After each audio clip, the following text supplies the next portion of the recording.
कि स्कूल के समय में मेरे एकेडमिक्स अच्छे नहीं थे। जो एकेडमिक रिजल्ट्स मेरे हुआ करते थे क्लास 8 में, 9 में, 7 में, वो बहुत ही पुअर हुआ करते थे, बहुत ही पुअर हुआ करते थे। लेकिन क्या है ना कि आजकल का जो संभ्रांत समाज है, संभ्रांत परिवार सेक्शन जो है, हुँ, हुँ, उनके यहाँ क्या होता है कि हमारे हमारे बच्चों को अगर थोड़े से कम नंबर आते हैं, तो वो एकदम परेशान हो जाते हैं कि ये बच्चा बड़ा होके क्या करेगा? बहुत परेशान हो जाते हैं वो। तो हम चूँकि उस तरह के संभ्रांत परिवार से नहीं आते हैं, तो हमारे यहाँ ठीक है, फेल करोगे तो करोगे, कम नंबर लाओगे तो लाओगे, कोई बात नहीं है, कोई ज़रूरत नहीं है ज़्यादा परेशान होने की, वैसा। पेरेंट्स हालाँकि हमें बहुत काउंसल करते थे, मेरे और बड़े भैया हमेशा गोल्ड मेडलिस्ट रहे हैं, स्कूल में, कॉलेज में हमेशा टॉपर रहे हैं, यूनिवर्सिटी एमए के समय में 2-2 गोल्ड मेडल उन्होंने लिए हैं, ब्रिलिएंट प्रोफेसर रहे हैं। तो उनका छोटा भाई खराब नंबर लाए तो ज़रूर उनको तकलीफ़ होती थी। हमारे पिताजी खुद शिक्षक रहे हैं, अपना स्कूल उन्होंने चलाया है, तो मुझे मेरी बहुत काउंसलिंग होती थी। लेकिन हाँ, फिर भी ऐसा कुछ नहीं था कि कोई पहाड़ टूट रहा है। तो वहाँ से एक अचानक से टर्निंग पॉइंट आया है समझिए, जबकि मैं क्लास 9th या 10th में गया। तब तक मेरे 10 विषयों की परीक्षा होती थी, तो 3 विषय में, 2 विषय में तो अपने को लाल-लाल लाइन लगती ही थी ग्रेड कार्ड के ऊपर कि इसमें पास नहीं हुए भैया, इसमें फेल हो गए हो। लेकिन ये था कि हाँ, क्लास रिपीट कभी नहीं करनी पड़ी, क्योंकि स्कूल में जो रूल था कि अगर आप एनुअल एग्ज़ाम के अंदर में 3 या उससे कम विषयों में फेल हो, तो अगले क्लास में प्रमोट कर दिए जाओगे। उस रूल का मुझे हमेशा फ़ायदा मिला। तो क्लास रिपीट नहीं करनी पड़ी। लेकिन बहुत ही बिलो एवरेज वो हुआ करता था। लेकिन एक बहुत मज़े की बात बताएँ आपको अमन, कि पूरे स्कूल में मेरा रिज़ल्ट बहुत ख़राब होता था, सबको पता था, मेरे शिक्षकों को, स्कूल को। लेकिन पूरे स्कूल में उस दौरान भी मेरी मेरी ख्याति बहुत अच्छी थी। हमारे शिक्षक सब कहा करते थे कि ये बहुत इंटेलिजेंट बच्चा है। ये बहुत मेधावी बच्चा है। सब कहते थे कि ये बहुत अच्छा बच्चा है। आज के समय तो खाली ग्रेड कार्ड से ही तय होता है कि कौन मेधावी है और कौन मेधावी नहीं। लेकिन हमारे उस ज़माने के शिक्षकों में इतनी पारखी नज़र थी हुँ, कि वो देख पाते थे कि भले ही ग्रेड कार्ड के ऊपर 30 नंबर लाने में, 100 में 30 नंबर लाने के लिए भी इसको संघर्ष करना पड़ रहा है। लेकिन ये है, इसके अंदर में दम है, ऐसा अब मुझे बाद में जब मैं रिकॉल करता हूँ तो लगता है कि हाँ, मेरे गणित के शिक्षक, मेरी हुँ, केमिस्ट्री के शिक्षक ये बातें किया करते थे। बहुत ही अजीब-सी बात है। लेकिन हाँ, टर्निंग पॉइंट की आप बात कर रहे थे, तो टर्निंग पॉइंट मेरा आया जबकि हमने क्लास 9th पास करके और 10th में गया हूँ उस समय में। और वो टर्निंग पॉइंट आया है कैसे, वो भी बहुत मज़ेदार स्टोरी है। मेरी माँ जो थीं, जो कि बहुत पढ़ी-लिखी नहीं थीं, केवल अक्षर ज्ञान उनको मेरे पिताजी ने करा दिया था, तो अपनी धार्मिक पुस्तकें पढ़ा करती थीं। तो उन्होंने ये षड्यंत्र रचा कि इस बच्चे को पढ़वा देना है। हुँ, ये पढ़ता नहीं है लेकिन इसको पढ़वा देना है। तो छठ पूजा के समय में उन्होंने बहुत सारा वो प्रसाद बनवाया, हुँ, ठकुआ जिसको कहते हैं बिहार के अंदर में, हुँ, बहुत ही स्वादिष्ट होता है। और वो टीन में भर कर के रख लिया अपने कमरे में और मेरे साथ डील की कि तुम अपनी किताब, कॉपी, कलम लेकर के मेरे कमरे में आओगे, बैठोगे। और डील ये थी कि 1 घंटे बैठना है, पढ़ना है ये डील नहीं थी। पढ़ना है या लिखना है ये डील नहीं थी, बैठना है ये डील थी। 1 घंटे बैठ जाओगे तो तुम्हें 2 मिल जाएँगे। जितने घंटे बैठोगे इंटू 2। हुँ, मैं ट्रैप हो गया उसमें।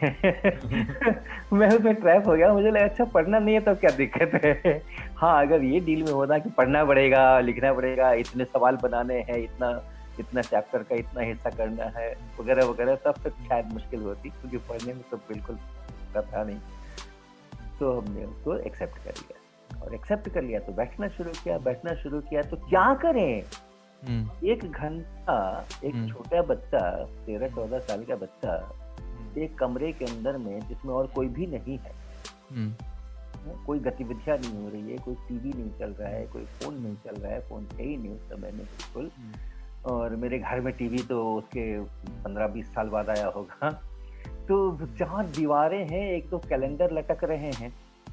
कितनी देर देखोगे, हम्म, कितनी देर देखोगे भाई? 5 मिनट देख लोगे, 10 मिनट हम्म, देख लोगे, और कितनी देर देख लोगे उन दीवारों हम्म, को? और हम्म, उठना नहीं है बीच में से, कमरे में ही हम्म, बैठना है हम्म, और 1 घंटे तक बैठना है, हम्म, और किताब कॉपियां सामने में। हम्म, तो किताब पढ़ना मेरी एक तरीके से मजबूरी हो गई कि भाई टाइम पास करना है हम्म, तो कुछ तो करना पड़ेगा, और कुछ चीज है नहीं, मैगजीन वैगजीन कुछ है नहीं। हम्म, तो पढ़ना वहां से शुरू हुआ, और जब पढ़ना शुरू हुआ, घंटे घंटे जब किताब को पढ़ा, तब लगा कि अच्छा, पढ़ाई का ये मतलब होता है। हम्म, तब समझ में आया, कभी पढ़ाई नहीं था, कभी हम्म, पढ़ाई नहीं था। वो टर्निंग पॉइंट था।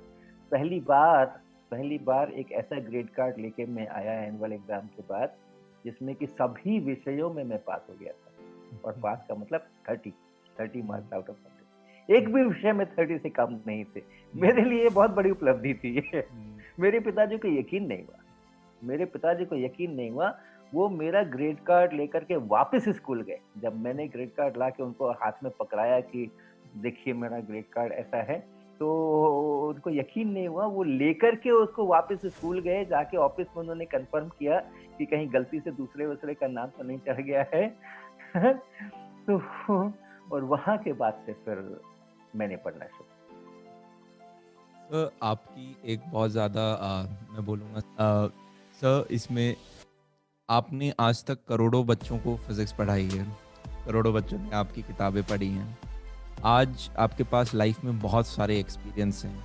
आप उन सभी बच्चों को लाइफ के बारे में क्या बताना चाहोगे? अगर वो आपसे एक प्रश्न पूछें कि what is life and what is the motive of life, तो उस पे आपकी क्या टिप्पणी होगी? इसका प्रश्न का उत्तर तो मैं दे ही चुका ना आपके इसके हुँ, अंदर में, हुँ, कि देखो, जब जिंदगी में कौन सी जिंदगी सफल है और कौन सी जिंदगी असफल है, हुँ, इसका मूल्यांकन अगर करना हुँ, है ना, इसका मूल्यांकन अगर करना है, तो आप देखो, टाइम में और स्पेस में हम बहुत फैले, अपना जो पूरा संसार है बहुत फैला हुआ है। कितने 400,000 वर्ष से चली आ रही है, अलग अलग फॉर्म के अंदर में जिंदगी, और आगे चलती रहेगी, और इवोल्यूशन होगा, और विकसित बहुत कुछ होने वाला है। हुँ, अभी के भी करंट एरा को ले ले हम, हुँ, तो जाने कम से कम 200-250 साल से तो पूरी हिस्ट्री लिखी पड़ी है। हुँ, और स्पेस में भी आप देखो तो कितना बड़ा स्पैन है, हुँ, कितने करोड़ों अरबों लोग हैं। हुँ, अपने यहाँ ही 135 करोड़ लोग तो भारतवर्ष में। हुँ, हाँ? तो इतने के अंदर में मेरी भी एक जिंदगी है। हुँ, हाँ? और मैं उसको कह रहा हूँ कि ये मेरी जिंदगी बड़ी सफल जिंदगी है। हुँ, और या ये मेरी जिंदगी बहुत असफल जिंदगी है। तो उसके क्राइटेरिया तो फिर उस अनुसार बनाने पड़ेंगे ना। हुँ, अगर हमने सोचा कि हाँ, हमने एक अपने परिवार के लिए, अपने लिए सुख सुविधाएं अर्जित कर ली, हमने अपने माता पिता को और कष्ट नहीं होने दिया, और उनकी हमने सेवा कर ली, ये कर लिया, वो बहुत अच्छी बात है। वो आपने थोड़ा सा, लेकिन आप एक लंबे उसमें सोचो, हुँ, एक लंबे टाइम स्पैन में और एक लंबे स्पेस स्पैन में हुँ, सोचो, कुछ इम्पैक्ट डाला क्या? कुछ इम्पैक्ट डाला क्या? हुँ, कितने लोगों के चेहरों पर आपने मुस्कान लाई? हुँ, कितने लोगों की जिंदगी को आपने टच किया? हुँ, कितने लोगों के दिल को आपने छुआ? हुँ, है? ये सफलता के मापदंड मैं तो मान के चलता हूँ। हुँ, मेरे पास थोड़ी संपत्ति कम है, थोड़ी संपत्ति ज्यादा है। अभी मैं जमीन पर बैठ करके आपका ये पॉडकास्ट कर रहा हूँ, जमीन के ऊपर बैठा हुआ हूँ मैं। क्या फर्क पड़ता है? आप पूरे को सोचना, अपने बारे में नहीं सोचना। तो इस पूरे जो हमारे अरबों लोग हैं अभी, और जो पिछले 200-250 सालों से सोच लो, और आगे के थोड़े समय तक के लिए भी सोच लो, उतने के अंदर में क्या फर्क पड़ता है कि मैं जमीन में बैठता हूँ या गोदरेज की 20,000 की चेयर में बैठता हूँ? कोई फर्क पड़ता है क्या?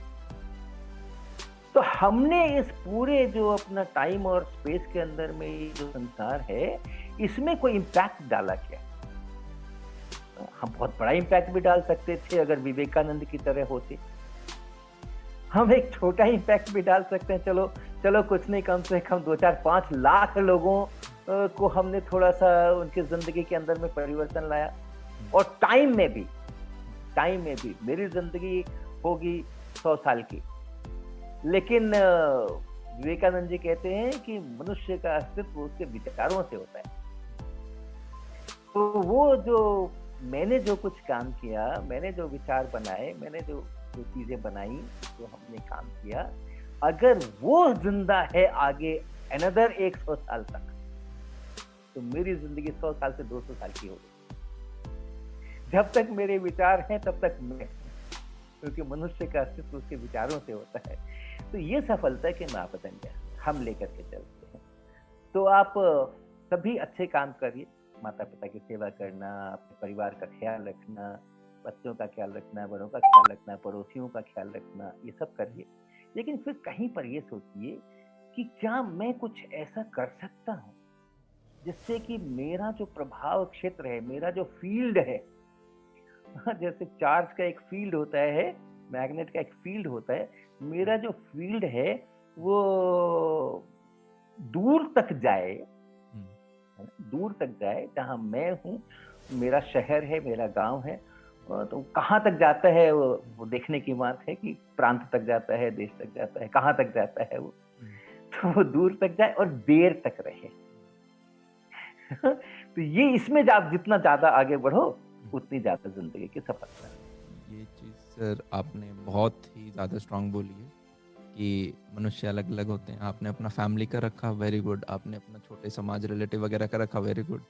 और अगर हम गीता में भी पढ़ते हैं, वो मनुष्य को नेचर सपोर्ट करता है जो कि सबके बारे में एक इम्पैक्ट डालता है। आप 30 साल बाद, 40 साल बाद जब अपनी लाइफ को मुड़ के देखो तो लगे कि हाँ यार, जिंदगी में कुछ इम्पैक्ट हमारा है और कुछ लोग हैं जिनके में हम एडिशन कर पाए।